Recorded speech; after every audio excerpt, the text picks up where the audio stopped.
Joan Piñol, soy psicólogo y soy el director general de la Fundación Salud y Persona, que es la entidad en la cual colaboramos los dos y a partir de aquí es donde nos conocemos, ¿vale?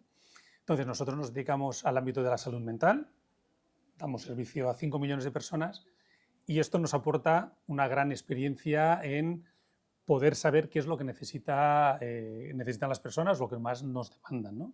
Entonces, bueno, nos conocimos porque nuestra entidad iba creciendo, ya con Xavi colaborábamos él como psicólogo en un centro nuestro sanitario y la verdad que teníamos pues, muy buen feeling, muy buena vinculación y dijimos, oye, sí que nos gustaría que cada vez te fueses incorporando más a la organización y así fue como empezó esta parte más profesional. Luego ya si quieres podemos comentar la parte que nos llevó más a la parte del libro. No sé, tú, Xavi, tú... Es como comenta Joan, así como anécdota, yo tenía pues hace que nos conocemos 7 años Sí, aproximadamente, sí, ¿no? sí, sí.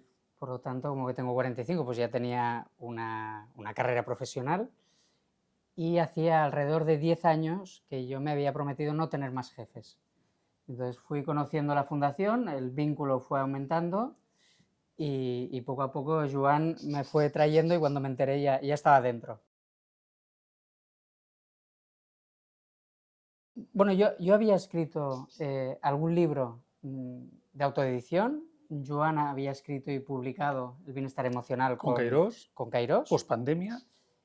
Y entonces este surgió como una conversación. O sea, al final, oye, pues hay una idea. Alguna vez lo hemos comentado, es difícil saber dónde empieza uno y dónde acaba el otro. Y entonces el libro es la consecuencia a veces de prácticamente sesiones clínicas en las cuales hemos comentado un caso y se ha introducido en el relato y a veces pues de cosas, de inquietudes, etc. Hay una cosa curiosa que es algún personaje a veces puede recordar a Joan y algún personaje puede recordar pues a mi vida o a mi experiencia y frecuentemente los intercambiamos, o sea, soy yo el que dice esto tú y yo lo podíamos poner aquí o esto de tu pueblo, de tu casa o de tu familia lo podíamos introducir y cosas mías pues las ha puesto. Bueno, ayuda porque entendemos que da más proximidad, personaliza mucho más, ¿no? Pero yo creo que sí que es bueno el dar también a conocer que aunque trabajamos juntos, y él había escrito algunos libros, y yo el del bienestar emocional con Kairos, que era un libro más divulgativo, más, podríamos decir, más técnico, entre comillas, aunque está dirigido, vaya, a toda la población, pero con Xavi que le había escrito, yo también digo, ostras, pues igual que trabajamos juntos, igual porque no nos ponemos y escribimos un libro juntos, que no es el del maestro, es el anterior, que es El aprendiz de farero, con Kairos, y fue esta una primera una experiencia que mucha gente nos dice, pero un libro entre dos, ¿cómo lo gestionáis? ¿No? Yo creo que se gestionan por dos cosas, uno, conocerse, otro, con generosidad. Yo creo que la generosidad es un aspecto de la vida que te ayuda muchísimo, ¿no? Y lo que uno decía, pues, hombre, pues el otro, oye, ¿y por qué lo haces así? Igual yo lo hice de otra forma, pues vale, pues ya me gusta, ¿no? Creo que esto iba fluyendo, ¿no? Y como bien decía él, pues claro, escribir un libro a 4 manos y a 2 mentes es multiplicador, ¿no? Y bueno, y esto fue un poco el inicio, el aprendiz de farero, para que luego surgiese el que estamos hablando hoy, que es el del maestro. El aprendiz de farero y el maestro comparten algún personaje, pero son libros completamente distintos. Y de hecho, una persona puede leer uno y no leer el otro.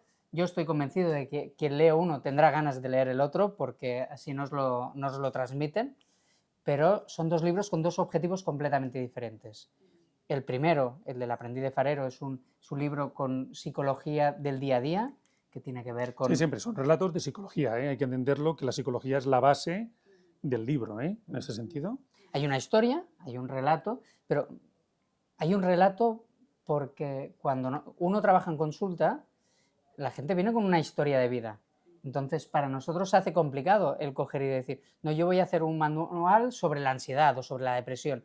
No, nadie te viene siendo un manual, la gente te viene con una historia de vida y aprendes muchísimo de estas historias de vida. Y esto es lo que hicimos. El del aprendiz de farero es una historia de vida que tiene que ver sobre todo con el trabajo y encontrarse uno mismo, La ansiedad. la ansiedad, el estrés, y el del maestro es un libro que es mucho más profundo, Claro. es más duro, es muy agradable, o sea, que nadie se crea que va a leer un dramón, pero aquí tratamos temas como la muerte, la ideación suicida y luego ya sí las relaciones también entre Relaciones de hombres y pareja, mujeres. hombres y mujeres, algo que nos demandan muchísimo cada vez más en nuestras consultas, todo, a nivel general, todo el público, pero principalmente también gente joven, ¿no? Gente joven tienen estas inquietudes en las relaciones de pareja, cómo afrontarlas. Por desgracia, solamente en España ya tenemos 4.200 muertes por suicidio, más las tentativas, bueno, es una situación muy dramática. Y entonces veíamos que aquí, con nuestra experiencia, podríamos dar guiños hacia este área para poder ayudar a la gente que lo lea, ¿no? Este era un poco el objetivo. También pensábamos que nuestro objetivo principal era hacer divulgación y cuidado de la gente, ¿no? También intentar en la medida que podíamos hacerlo así, ¿no? Entonces, pues bueno, sabíamos que en este tipo de relato cualquier tipo de público pues era muy potencialmente pues atractivo para ellos, ¿no? Entonces, si lo haces muy técnico, pues sabíamos que esto igual cansaría, ¿no? Y de esta forma, pues a través de un relato donde conjuguen diferentes personajes, pues lo hacía mucho más atractivo y ya está, ¿no? Yo te diría, para no profesionales y para profesionales. Para no profesionales es poner la oreja.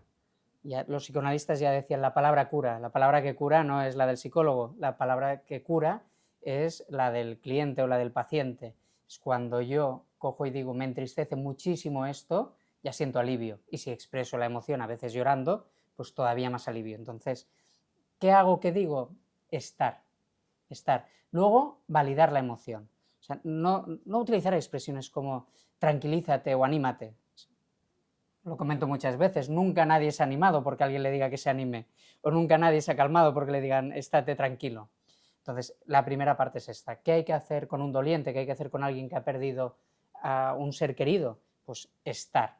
Si en lo práctico, si le puedo echar una mano con la comida, con la cena, con la compra, fenomenal, pero sobre todo, estar y permitirle sentirse como se siente.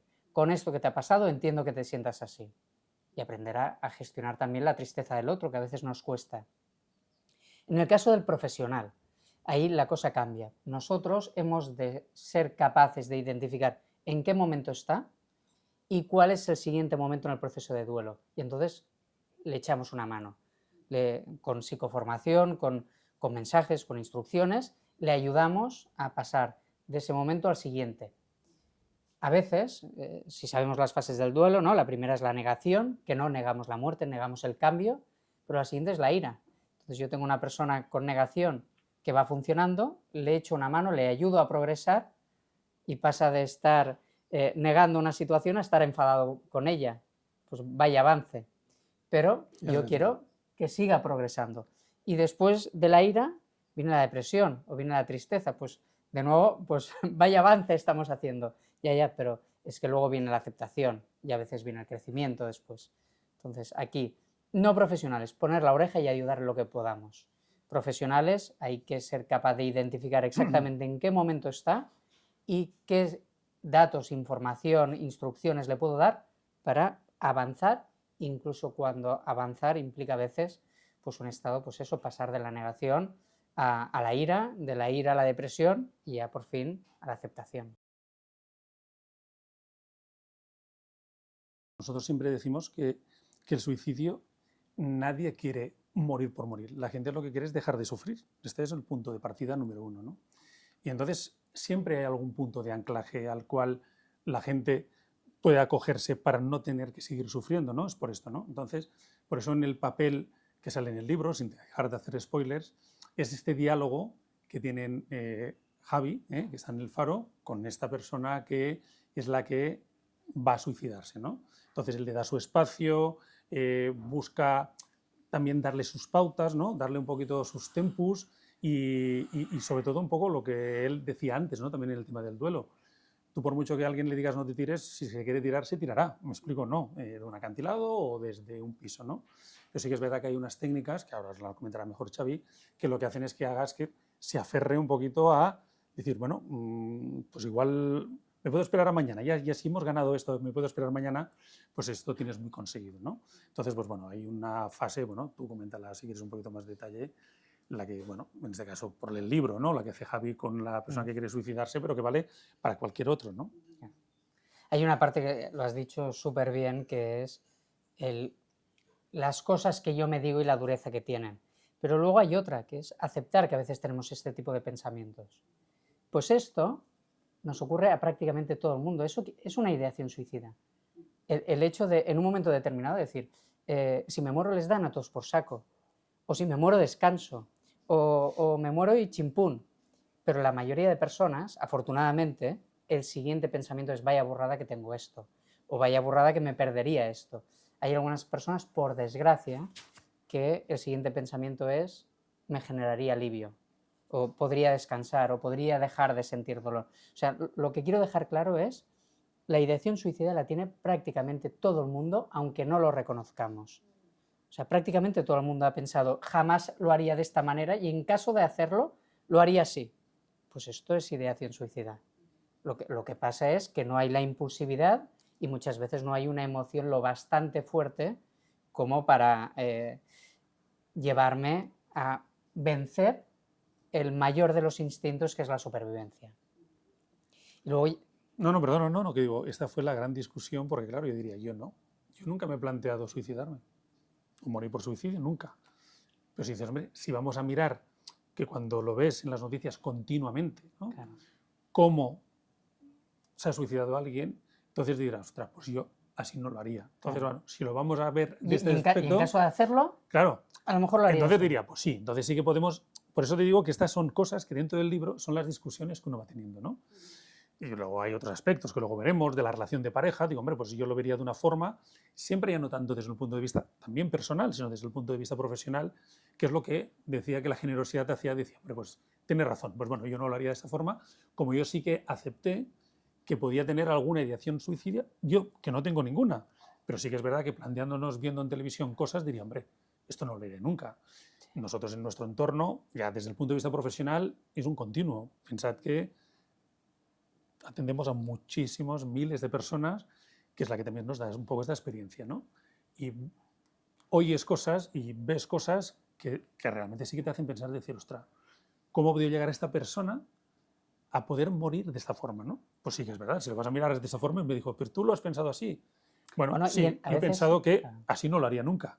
Bueno, pues entonces todos podíamos pensar que teníamos ideación suicida. Pero yo en mi caso, sí. personalmente nunca me lo he planteado. Pero digo, no me lo he planteado y hay mucha gente que suicida y el gran problema que tenemos es que el entorno, algunos dejan algunas pequeñas pistas, pero hay otros que no.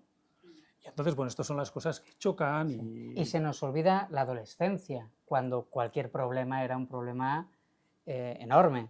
¿Sí? pues en entornos de gente joven, la gente que se, bueno, un porcentaje muy alto de la gente que se suicida, muy alto, que es un poco lo que nosotros nos preguntan, es gente entre 16 y 25 años. Este es el gran problema. El problema no está en que en España, por ejemplo, puedan morir por suicidio, que se llamamos así, morir por suicidio, pues 4.200 personas al año. Esto es 10 personas cada día. Es una persona cada 2 horas y media. Digo que mueran, digo en España, no digo que intenten ya suicidarse. Pues el colectivo de gente joven pues es el que nos preocupa. Entonces, ¿a qué puede venirse dado esta circunstancia? Pues bueno, puede venir por frustraciones. Bueno, también es verdad que hemos sido una generación, los padres, ¿no? Que hemos protegido, cada generación tiene sus cosas, ¿no? Que hemos superprotegido y a veces, pues bueno, pues esta frustración en cosas que no he podido conseguir te afectan. También la inmediatez, también afectó muchísimo el tema de la pandemia. No somos conscientes todavía el gran impacto que hubo en la sociedad el de estar a nivel mundial 3 meses o 3 meses y medio o 4 encerrados en casa, muchas veces sin sociabilizar, sí que conectándose gracias a la tecnología, ¿no? Que tiene esta parte, pero bueno, todas estas cosas también, la tecnología, también muchas cosas de TikTok, de Instagram, de la comparación no llegaré nunca a ser tal, esto es una de las cosas que afectan, sin contar que luego hay patologías, ¿no? Hay gente pues, en procesos depresivos, etcétera, etcétera, que son más afines a que pueda producir un suicidio, ¿no? Yo diría esta parte, ¿no? Pero yo sé que Xavi te lo complementará con algunas más que No, vemos, ¿no? al final, Joan ha explicado el incremento, pero luego hay un aspecto a tener en cuenta que a veces se nos olvida, que es todas estas variables incrementan las muertes por suicidio, pero es que las muertes por suicidio, aunque han aumentado, no han aumentado tantísimo. Las estadísticas que más asustan es porque vemos cómo se posiciona respecto al resto de muertes. Y el resto de muertes han disminuido muchísimo. Hemos hecho mucho y de manera muy eficaz para que cada vez haya menos muertes por accidente de tráfico. Es evidente que cada vez hay menos muertes por enfermedades que antes eran, ¿No? Por medicaciones, por investigación. ¿No? Todo lo que podías trabajar es para paliar un poco el dolor y mantener la dignidad de ese individuo, pero sabías que se iba a morir. Cada vez nos morimos menos de enfermedad, cada vez nos morimos menos de accidente de tráfico y las muertes por suicidio han aumentado un poquito. Pero es que no estamos haciendo lo que tendríamos que hacer. Entonces, estas campañas que hemos visto para accidentes de tráfico, cuando las hemos visto para conductas relacionadas con una conducta suicida, o no se han hecho mal. Y hemos pasado de que sea un tema tabú a que sea un tema de tertulia. Entonces, esto es lo que se tiene que tener en cuenta. Sí, sigue siendo un estigma y por eso nosotros en el libro queríamos en un formato relato muy amigable, que entrase muy bien, pues en una relación de dos personas, el poder ver de cerca los motivos que llevaban, ¿no? Y esto es algo que nosotros lo hemos dicho siempre, tenemos que hacer todo el mundo de divulgación, los medios en todos los sentidos, la propia administración, lo miramos todo de espaldas y es una realidad que es lo que dice Xavi muy bien, los datos son increíbles, 4.200 muertes al año superan con creces los que vienen por accidente de tráfico y otras muchas enfermedades, ¿no? Y esto aquí sí que podríamos hacer algo, yo creo que podríamos hacer algo. Y en el libro nosotros lo que buscamos es ayudar en este algo, poquito, ¿no? Bueno, buena pregunta en el sentido desde el punto de vista de organización. Pues mira, por dos cosas principales, ¿no? Una, porque hemos visto que gran parte de la afectación en temas de salud mental, nosotros preferimos llamar temas más de salud psicológico-emocional, porque mental todavía seguimos asociándolo mucho a estigma, ¿no? A patología, pues gran parte de las bajas que se producen en las organizaciones vienen por razones de temas de salud mental. El 30% de las bajas en cualquier organización vienen por estrés, ansiedad o estado anímico bajo o depresión. Esto es una parte. Luego, por otro tema, porque gran parte de las demandas que se nos producen a nosotros solamente trabajamos para grandes corporaciones. O sea, nosotros tratamos al final personas, pero claro, lo que te he dicho antes, nosotros damos servicio a 5 millones de personas. Estos 5 millones de personas porque vienen de grandes colectivos, de grandes organizaciones, o aseguradoras, o funerarias, por eso conocemos muy bien todo el tema del duelo, o de empleados de grandes compañías, ¿no? Entonces, nosotros tenemos una serie de servicios que son desde servicios de consulta, desde un punto de vista presencial, en un centro, a un servicio de atención telefónica 24 horas. Pues gran parte de las demandas entran por temas de relación de pareja, por temas personales o familiares, ¿no? Entonces, claro, todo esto, nosotros lo que intentamos es ayudarles para hacer una prevención. Trabajarlo un poquito antes que no se produzca una situación. Si alguien tiene un poco un estado anímico un poco bajo, vamos a trabajar para que no tenga una depresión, ¿no? Entonces, si alguien tiene una situación un poco pues, de estrés, lo que vamos a intentar es trabajarlo para que no se produzca una situación de una crisis de ansiedad profunda, ¿no? Entonces, todo esto claro que afecta lo profesional, pero sobre todo afecta mucho lo personal.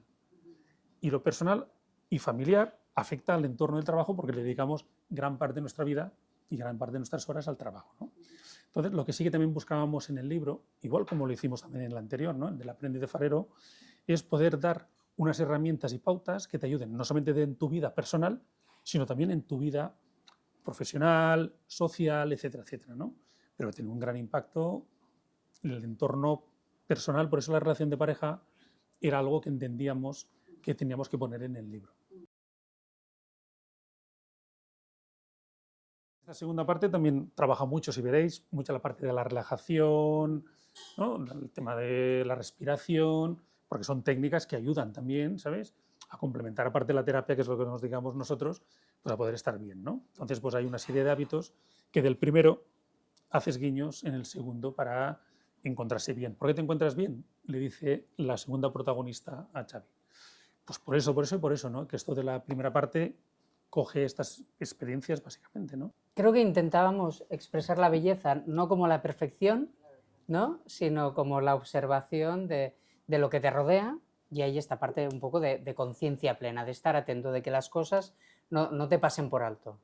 Entonces, nosotros, y creo que esto no es spoiler, podemos decir que los personajes siempre los situamos en un lugar remoto, y lo ponemos en un lugar remoto por dos cosas. Una, por acallar el ruido, porque no hay noticias, coches, motos, no hay todo este ruido que a veces nos dificulta muchísimo. Y otro, porque si tú estando solo eres capaz de sentir bienestar, o de estar feliz, o sentirte feliz, o sentir gratitud, o cualquier otra emoción de este estilo, quiere decir que tú tienes los recursos.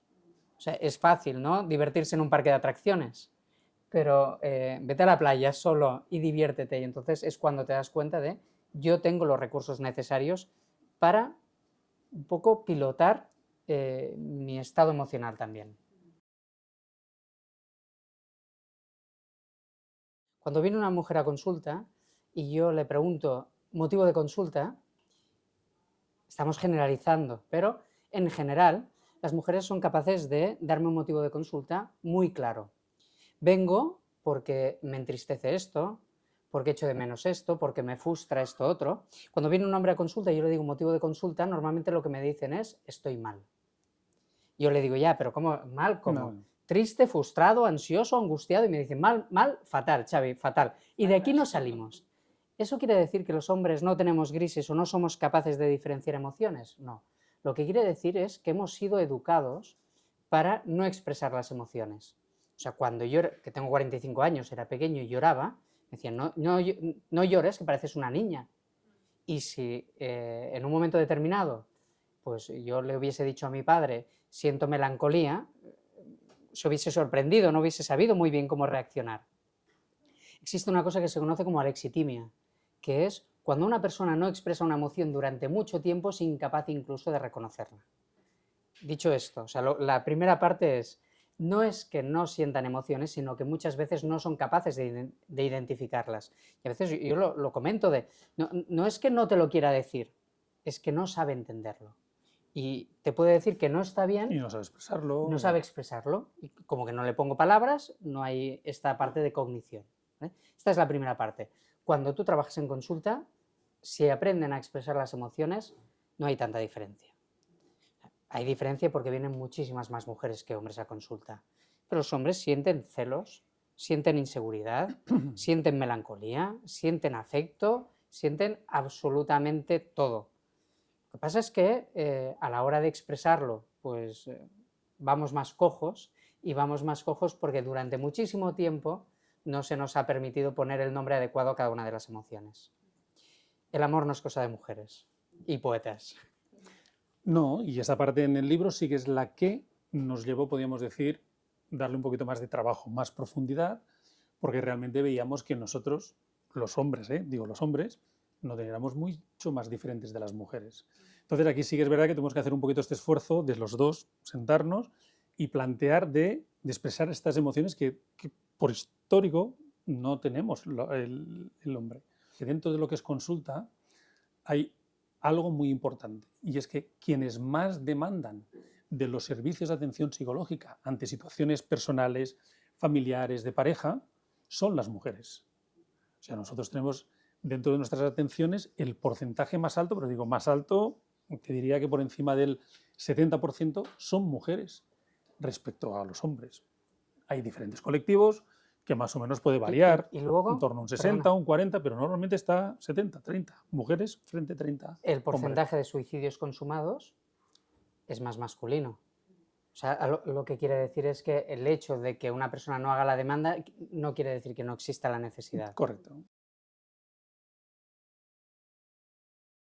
Una de las cosas que ocurre es que cuando una persona tiene una emoción que tiene muchísima presencia en su vida y esta emoción es desagradable, es muy difícil que pueda tener otras de agradables. O sea, una cosa que tiene que quedar clarísima es el ser humano no necesita una pareja para ser feliz ni para estar bien.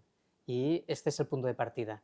Pero cuando una persona está muy triste o melancólica, es muy difícil que esta emoción le permita conocer con ilusión y proyectar que puede tener una vida mejor con otra persona. Esa es la parte principal. O sea, no se trata tanto de vamos a ayudar a la gente a tener una pareja o a enamorarse porque no es necesario, sino de cuando yo recupero mi estado de ánimo, estoy abierto a este tipo de experiencias y muchísimas otras. Y viajar y disfrutar. No hemos visto nunca un melancólico viajando, o yendo al cine a ver una comedia, o yendo a la feria. Y también es verdad que cuando una persona atraviesa un momento complicado desde el punto de vista personal, Sí. con sus emociones como consecuencia, pues nos cerramos al amor. Y esto es lo que hemos querido trabajar un poquito en el libro. Me vienes a decir las grandes mentiras del amor, ¿no? Una cosa que yo creo que es fundamental que entendamos es que esta parte del amor romántico, del amor Disney, pues puede existir durante, a nivel antropológico, durante 8 o 9 meses, 10, 11 como mucho, que es tiempo suficiente como para fecundar. Pero a partir de aquí, la química de mi cerebro ya desaparece y entonces las personas empezamos a ser racionales. Por eso hay mucha gente que tiene estas crisis al pasado un año. Entonces, hay una parte fundamental que es entender. Las relaciones de pareja necesitan de atracción, porque si no somos compañeros de piso. O sea, Joan y yo tenemos proyectos comunes, tenemos valores similares, Trabajamos muchas horas. trabajamos muchas horas, pero no somos una pareja. Claro. ¿Por qué? Pues porque no hay esta parte de intimidad. Hay intimidad de contarnos cosas íntimas, cosas personales, y yo le puedo decir, oye, he tenido este problema, y Joan lo escucha y lo atiende, y le ayuda a comprender a veces por qué reacciono como reacciono, pero no hay la otra intimidad. Entonces, tiene que haber esta intimidad, tiene que haber esta atracción, yo con esta persona tengo ganas de estar, y tengo ganas de estar en un espacio íntimo, no forzosamente de sexo, a veces de caricias, de guiños, de aprecio, de cercanía, de proximidad. No, esta parte de intimidad no tiene que ver solo, única y exclusivamente con el sexo, aunque también. Luego hay otra parte fundamental, que son los valores. Hay personas que tienen relaciones que son terriblemente tóxicas porque tienen una intimidad donde encajan muchísimo y unos valores muy distantes. Y esto les lleva al conflicto constante. Entonces uno tiene que entender, oye, la intimidad es importante pero no suficiente. Luego yo tengo que ser una persona para la que la familia sea algo prioritario, por ejemplo, o los amigos, o el deporte, o lo que sea. Y hemos de encajar en esto. Y luego hay otro aspecto fundamental, que es el proyecto. ¿Vale? El hecho de yo, gracias a compartir tiempo con mi pareja, podemos educar mejor a nuestra hija, podemos pagar la hipoteca a medias, que no es poca cosa, podemos cocinar ahora uno, ahora el otro, recoger ahora uno, ahora el otro. El amor bien entendido tiene que poder ser explicado. O sea, cuando a mí alguien me pregunta, oye, tú con tu mujer, ¿por qué estás? Pues estoy porque me atrae, ¿sí? Pero estoy porque estamos de acuerdo en lo esencial y porque sé que estando juntos estamos mejor. Entonces, esto es lo que hemos intentado explicar. ¿El amor todo lo puede, o el amor romántico, o la atracción, o solo el sexo? Pues es importante, pero no suficiente. Sí, por eso en el libro un capítulo que teníamos muy claro eran los 4 pilares, ¿no? Y los 4 pilares ven en esto, ¿no? Ven en el amor, van en el sexo, van en la confianza, todas estas bases que es lo que hacen que una pareja, como bien decía él, efectivamente, por esto ya viene por un tema ya de hace millones de años, el amor como tal, que es una emoción muy importante, tal como la conocemos, tiene una vida de 9, 10 meses, ¿no? Es aquello de las maripositas son 10 y las hipotecas son de 40. Quiero decirte que esta es una realidad, ¿no? Pero efectivamente, ¿no? Esto, habrían muchas más cosas aquí, ¿no?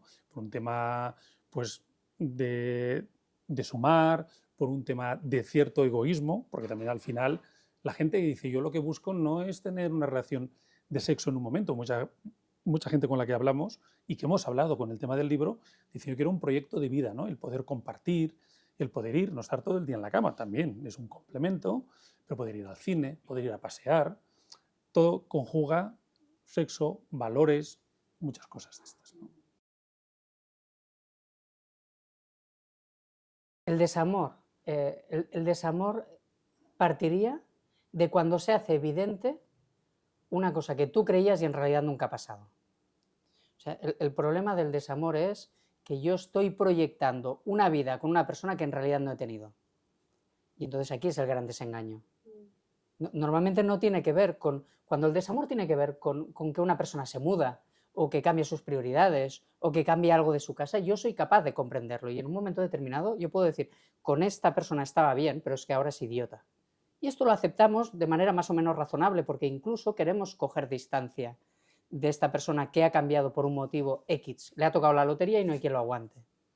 Pero el desamor que nos hace muchísimo daño es cuando yo conozco a alguien, empiezo a proyectar un montón de cosas, de viviremos aquí, tendremos 3 hijos, y regaremos el jardín, y haremos esto, y en un momento determinado me dice, no quiero seguir contigo. ¿Y yo qué es lo que he perdido? La película que me he montado. Este es el desamor doloroso.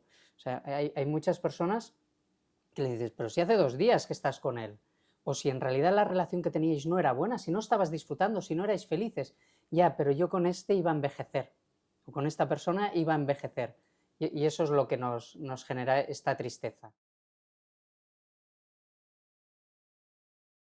La única pérdida irreparable es la pérdida de un ser querido.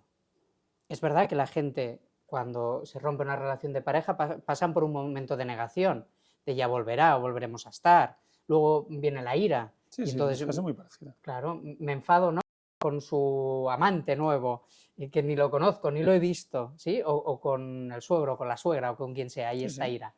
Luego viene la parte de aceptación, pero muchas veces luego viene otra, que me gusta más y me olvido absolutamente de todo, incluso a veces digo, gracias a esta ruptura ahora tengo una vida que es mejor.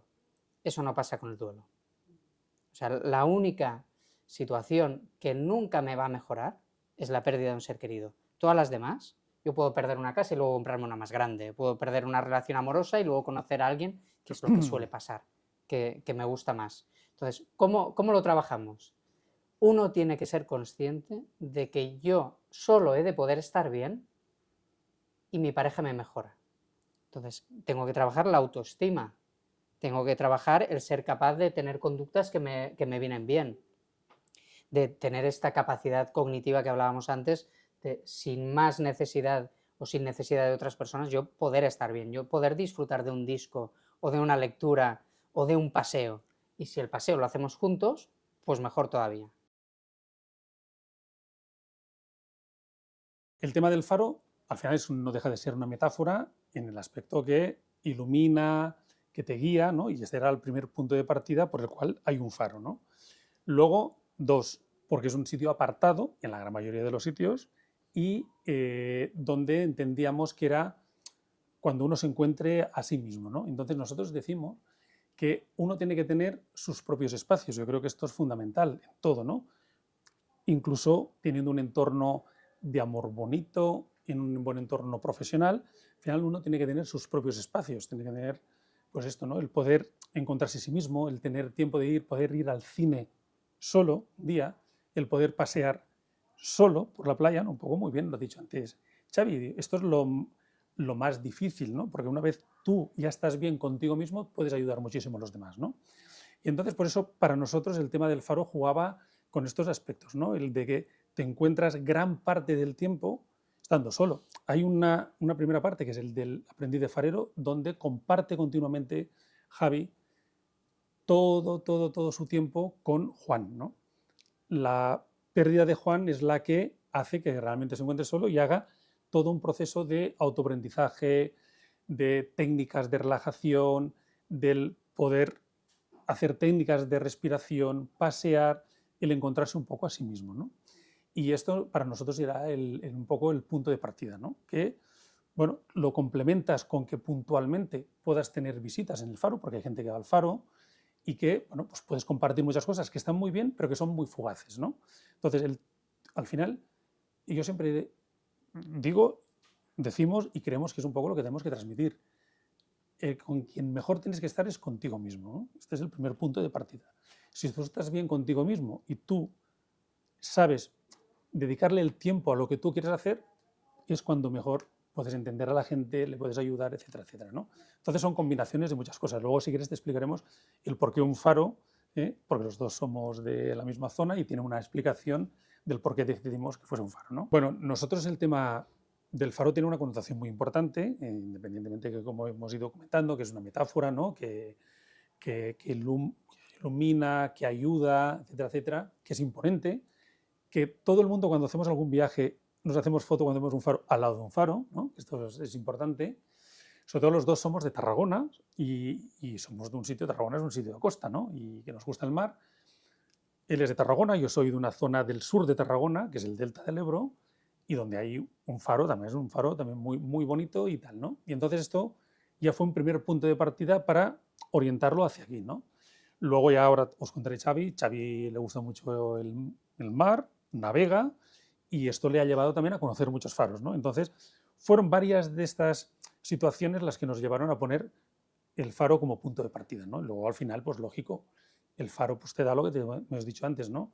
Te da, pues esto, ¿no? Esta sensación de fuerte, ¿no? De que ayuda, de que ilumina, de tal, ¿no? Entonces, pues bueno, ahora él le explicará la parte de navegación. Bueno, pues sería eso. O sea, al final el faro, ¿no? Como metáfora, que Joan decía, nos hacemos fotos, es curioso que ahora muchísima gente nos envía fotos de faros, ¿no? Que nos pasa ahora cuando alguien, algún amigo, ya sea amigo de carne y hueso o amigo de TikTok o O de Instagram, Instagram, etcétera, sí, sí. va a un sitio y hay un faro, nos lo mandan y, y también hay gente que nos compra y nos regala faros, bueno, es bonito. El faro como metáfora yo creo es muy potente, en primer lugar, por lo que comentaba Joan, que es fuerte, es un referente. Pasa cuando uno navega o sabe navegar, que aprendes determinadas cosas. Por ejemplo, los faros, un día lo comentábamos, ¿no? Tienen un lenguaje, o sea, las luces y los espacios entre que se ilumina y se vuelve a iluminar, tiene como un sistema Morse y entonces te dice qué faro es.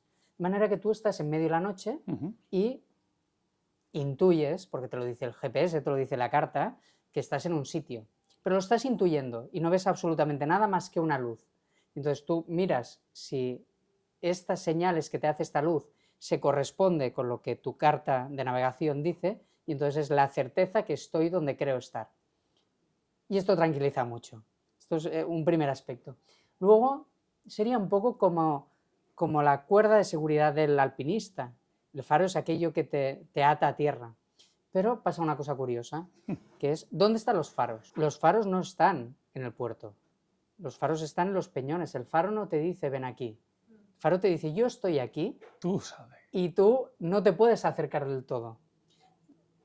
Sería un poco como la relación de pareja, ¿eh? A la relación de pareja hay que decirle, oye, yo estoy aquí, cuenta conmigo y sabes que estoy, pero no te abandones. O sea, lo que no puedes hacer es dejarlo todo y tirarte encima mío, porque aquí hay piedras. Tú tienes que poder estar bien y saber que conmigo cuentas. Entonces, esta metáfora yo creo que es una metáfora muy chula. Y luego, que sabemos que nos gusta, a los que nos gusta ir a los faros, que normalmente implican pateadas grandes. O sea, los faros están en lugares recónditos, están no extremadamente alejados, pero no te lo encuentras en medio de la ciudad, ni te lo encuentras en medio del pueblo. Normalmente el pueblo está aquí y el faro está pues a 1 kilómetro, 2 kilómetros. No, y sí, sí, parte. y en el libro intentamos reflejar el hipotético faro que tiene una ubicación, que sea un sitio donde tengas que ir, es proceso, ¿no? No que te sea fácil que coja el coche y en 2 minutos voy, ¿no? Sino que tengas que ir, allá es proceso. Y entonces esto es un poco lo que forma parte también del libro, ¿no? Del libro del maestro, si quiero que, si nos gustaría que se quedasen con algo, sería seguramente, en primer lugar, momentos difíciles los pasamos todos. ¿Sí? O sea, uno tiene que aceptar que de la gente que quiero, pues por desgracia la mitad fallecerán antes que yo. Y esto es una evidencia. Y la gente enferma. Y cuando uno acepta esto, es capaz de continuar con la vida. O sea, el objetivo es coger y decir, nos pasan cosas duras, nos pasan cosas complicadas, pero tú puedes hacer determinadas cosas que te ayudan a sobrellevarlo de mejor manera. Y en este caso, que hemos abierto esta puerta al romanticismo y a la pareja, es coger y decir, de nada sirve un maestro si no tiene a alguien cerca con quien pueda crecer y a quien pueda ayudar. Creo que esta es la otra parte. Nosotros hemos escrito este libro y el anterior, y Joan el primero del bienestar emocional, con un objetivo clarísimo, que es, oye, que esto sirva. Claro. Y sirve si hay otro, si no, no servirá para nada. Y de hecho en el libro invitamos a la gente a coger y decir, oye, el libro es el maestro, tú eres el aprendiz, pero cuando lo acabes de leer, busca otro aprendiz y conviértete en maestro y ayúdale a la gente a progresar, a estar bien y a superar situaciones tan complejas como las que aparecen en el libro. Siempre que hemos hecho esto, siempre ha sido con un objetivo que es el de poder ayudar. Nosotros ya, desde nuestra propia experiencia profesional, ya tenemos como propósito el cuidar de la salud de las personas, pues ahora en el libro también lo que queríamos era esto, ¿no? Acercarlo de una forma fácil, el ver la realidad que nosotros cada día no vivimos alegrías, como os podéis imaginar, nosotros cada día son problemáticas de todo tipo, unas con más profundidad, otras, cada uno se lo toma como se lo tiene que tomar, ¿no? Podemos decir con menos, pero al final terminamos el día yo creo que satisfechos, ¿no? Diciendo, ostras, hemos podido ayudar a esta persona, hemos podido evitar que alguien haya tenido una tentativa de suicidio, o esta problemática de pareja, pues bueno, le hemos podido dar unas pautas para poderla encauzar en dos aspectos, uno, o de continuar o no continuar, porque no tienes por qué continuar, ¿no? Entonces, pues bueno, este es un poco el objetivo final, ¿no? Como bien decía Xavi, que siempre haya algún maestro que pueda ayudar a otro, que en este caso hemos dicho aprendiz, porque tenemos el primer libro que es El aprendiz, ¿no? Pero que es básicamente ayudar, y él lo ha dicho muy bien, un poco en resumen, el objetivo que tenía el escribir este libro.